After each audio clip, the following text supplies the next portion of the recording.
안녕하세요.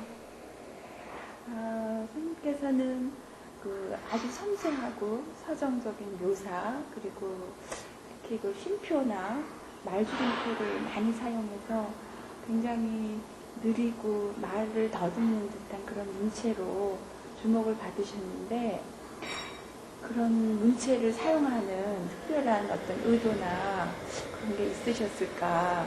문체에 대한 어떤 생각이 어떤 것이었을까 궁금해요. 나는 개인적으로 소설가가 진짜 작가로서 어떤 면모를 갖추려면 자기 문체를 확고하게 가져야 된다고 그런 생각을 일찍부터 갖고 있었어요. 그래서 예를 들자면 뭐라 그럴까요? 어디 이제 계단 같은데 이렇게 책이 한 권 떨어져 있는데 표지도 없고 또 저자의 이름도 없고 그래도 누군가가 이렇게 집어서 이렇게 한 5페이지 정도 있고 이건 누구의 소설이구나 이렇게 알 수 있는 그런 문체를 갖는 것이 중요한 일이라고 생각했어요. 그리고 저는 저한테 맞는 문체에는 이렇게 일부러 막 찾고 그런 건 아니었는데, 이게 어떤 우리들한테 기호를 느껴지는 거, 그러니까 말줄임표 이런 것들도 하나의 언어로 사용해왔고, 또, 뭐라 그럴까요? 우리가 이렇게 말로 다 설명될 수 없는 어떤 것을 표현하기에, 그러니까 더듬거리면서도 그러나 이건 아닌 것 같다. 이런 것을 그런 느낌을 그냥 문체로 이렇게 끌어들어오는 작업을 초반에 했었죠. 고향이 정읍으로 알고 있는데요.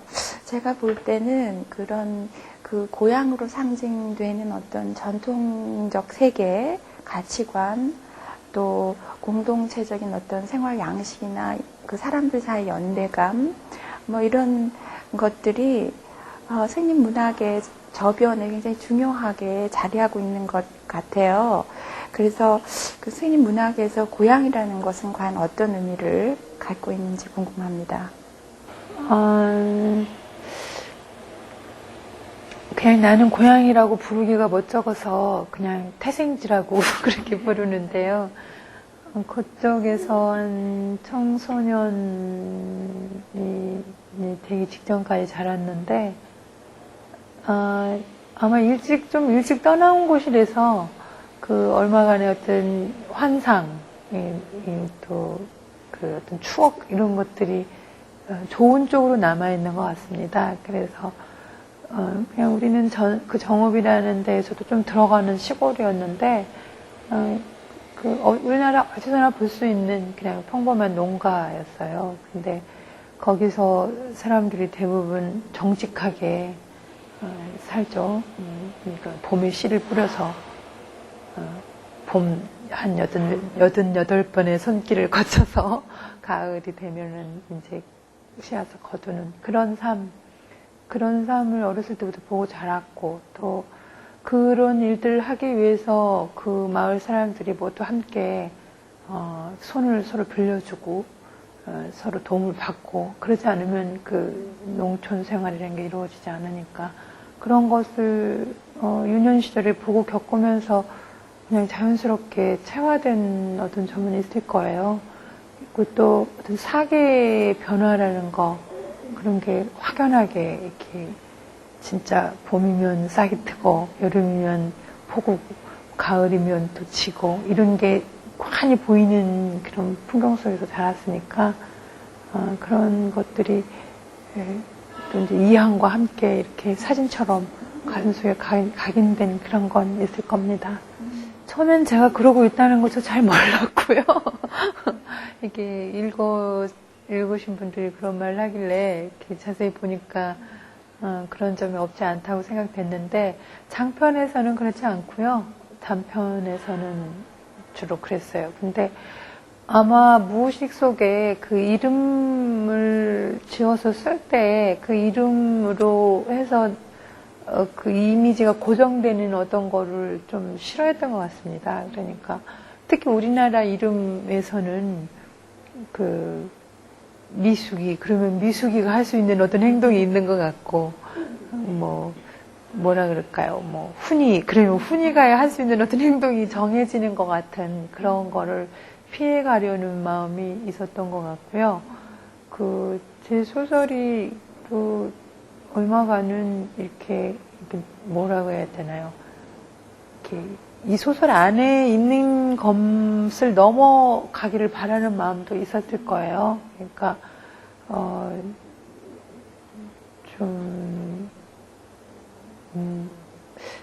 뭐라 그럴까요? 이미 소설을 마침표를 찍었지만 저 너머의 것까지 같이 좀 이렇게 쌓아 안았으면 하는, 좀 포괄적으로 해석이 되었으면 하는 그런 마음도 이렇게 뭘 지칭하지 않는 그런 것을 하게 되지 않았나.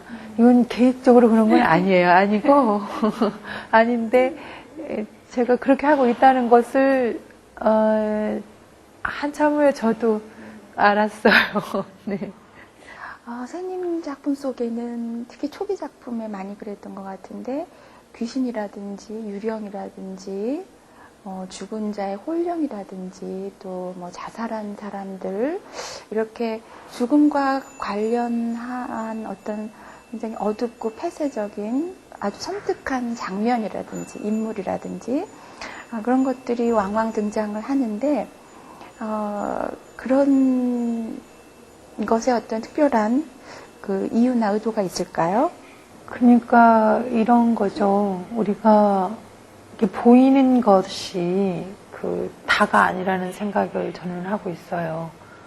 보이지 않는 그 무엇에 의해서 우리 인생이 달라지기도 하고, 우리가 뭔가를 선택하고 또 다른 상황으로 건너갈 때 그 영향을 받기도 한다고, 그런 생각을 어째 하게 됐는지 정확한 건 없는데 그런 생각이 자주 들어요.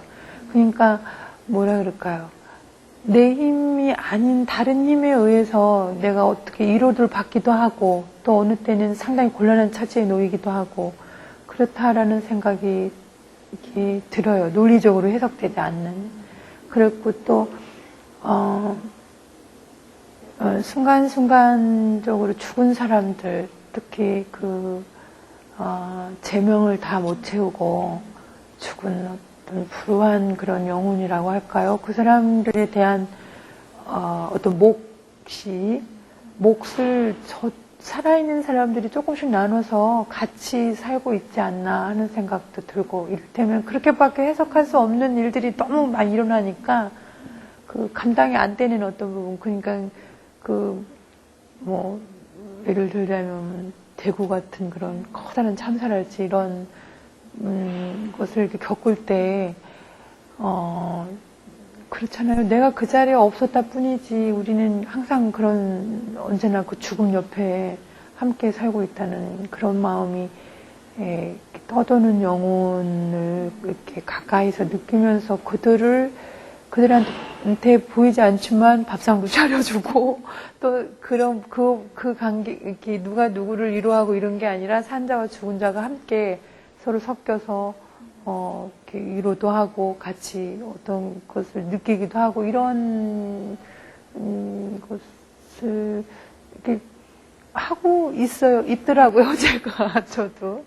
그러니까 진혼곡 같은 그런 내가 쓰는 소설의 어떤 한 방편이 그런 세계를 탐구해가고 있는데, 이게 제 몫을 다 하지 못하고 죽은 어떤 영혼에 바치는 진혼곡? 이렇게, 어떤 좀 살아남아있는 자로서의 어떤 빛? 그러고 또 해석되지 않는 어떤 세계에 대한 어떤 불안함을 이렇게 분석해 보려고 하는 마음, 그런 것들이 동시에 같이 있을 겁니다. 제 소설이 지금도 이렇게 밝은 소설은 저는 아니라고 생각해요. 하는데, 어떤 계기라기보다 이렇게 작품을 써가고 또 쓰면서 저도 함께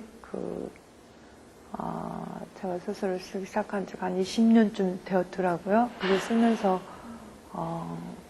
실제로 살아가는 마음 같은 게 약간씩 달라지기도 하고 사람들과의 어떤 관계 맺는 것에 대해서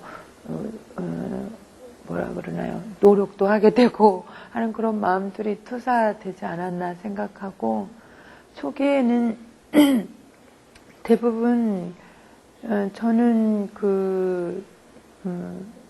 어느 작가나 그리고 자기가 통과해야 되는 어떤 지점이 있다고 생각해요. 동굴 속 같은 그런 지점.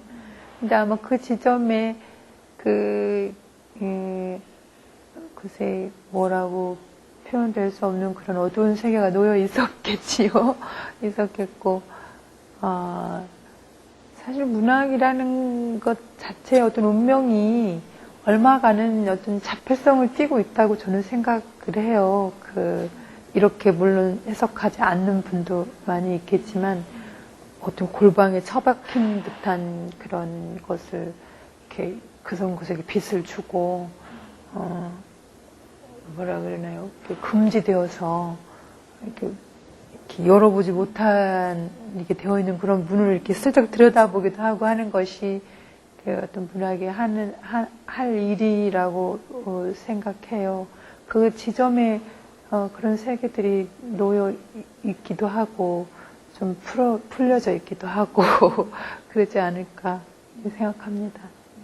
선생님은 90년대 문학을 이야기할 때 거론되는 대표적인 작가 중에 한 분이시거든요. 본인 스스로 생각할 때 그 90년대 또 그 이후 현재까지의 그 문학에서 선생님 문학이 차지하는 어떤 의미랄까 혹은 어떤 뭐 가치랄까 뭐 이런 거를 생각해 본다면 어떻게 얘기할 수 있을까요? 일단은 90년대 작가라고 이렇게 그렇게 해놓는 분류되는 게 저는 참 싫고요. 제가 작품 생활을 시작한 것도 85년 무렵부터였었고 그때부터 저는 지금까지 계속 작품을 써왔고 근데 90년대에 제가 좀 활발하게 활동을 했었던 거겠죠. 그리고 그런 마음은 우선 기본으로 있고, 90년대 문학이라고 한다면, 글쎄, 뭘로 이렇게 묶어놓을 수 없이 아주 다양하게 다양한 세계들이 언어로서 표출되었던 그런 연대라고 저는 생각해요. 그리고 저도 그 한 모퉁이에 제 존재가 있었다고 생각을 하고요. 뭐라고 이렇게 규정 지을 수 없게 아주 정말 다양한 그런 이게 80년대하고 만약에 구분을 지어서 생각해야 된다면 어떤 억압도 없었고 뭐라고 해야 돼 이념적으로 뭔가 부채감도 좀 덜했고 하는 그런 때에 아주 자유스럽게 그렇다고 또 자유주의 이렇게라고만은 설명할 수 없는 많은 미학적으로 또 뭐라 그러나요 여성학적으로 이런 쪽으로 아주 어떤 문학 세계들이 분출되었던 그런 그 에너지가 아주 컸던 그런 시간들이었다고 생각합니다. 그 시간들 이후에 얘도 또 작가는 또 자기 길을 가게 되어 있고 저도 제가 궁금해요. 앞으로 어떤 작품을 제가 또 쓰게 될지 우선 제 자신도 상당히 긴장을 하고 있고요. 궁금하고 그래서 단지 예측할 수 있는 것은 90년대라고 해서 제가 90년대에 맞춰서